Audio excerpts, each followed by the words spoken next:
தமிழ் சொந்தங்களுக்கு வணக்கம். இன்னைக்கு நம்ம என்ன ரெடி பண்ணிக்கோம்னா கவுண்டர் தான் ரெடி பண்ணிருக்கோம். இந்த கவுண்டரோட யூசேஜ் பார்த்தீங்கன்னா ஹோட்டலு இது வந்து மல்டி பர்பஸ்ல யூஸ் பண்ணிக்கலாம். பரோட்டா டேபிளாக யூஸ் பண்ணிக்கலாம், பார்சல் டேபிளாக யூஸ் பண்ணிக்கலாம், அப்படி இல்லாட்டி பிரெட் ஆம்லேட்டு, மேகி அந்த மாதிரி சாண்ட்விச் ஐட்டம் செய்கிற மாதிரியும் யூஸ் பண்ணிக்கலாம் ஹோட்டலில். இதை வந்து எல்லாத்துக்கும் யூஸ் பண்ணுவோம். இதோட சைஸ் பார்த்தீங்கன்னா 4 அடி அகலம், 2 அடி நீட்டு, ஹைட்டு பார்த்தீங்கன்னா 3 அடி. இந்த ஃப்ளாஷ் பேக் 1 அடி, மேலே உள்ள செல்ஃப் வந்து 2 அடி. இதில் எதனா பொருள் வச்சுக்கலாம். கீழே அதே மாதிரி 2 பக்கம் ஸ்டோரேஜ் கொடுத்துருக்கு பேக் சைடில். இந்த பக்கம் தான் 2 வேலை பார்க்கணும். இது வந்து மல்டி பர்பஸாக யூஸ் பண்ணிக்கலாம். இது வந்து ஹோட்டல் பர்பஸ். இதே மாதிரி செய்யணும் அப்படின்னு ஆசைப்பட்டீங்கன்னா எங்களை வந்து கான்டாக்ட் பண்ணுங்கள்.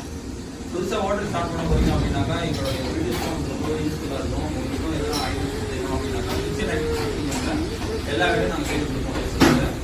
மறக்காம சேனலை வந்து சப்போர்ட் பண்ணுங்கள், ஷேர் பண்ணுங்கள், ஃபாலோ பண்ணுங்கள். அப்போ தான் நாங்கள் போட ஒரு அடுத்த வீடியோ உங்களுக்கு வந்து சேரும். வீடியோ எப்படி இருக்கிறது கமெண்ட்டில் பண்ணுங்கள். தேங்க்யூ.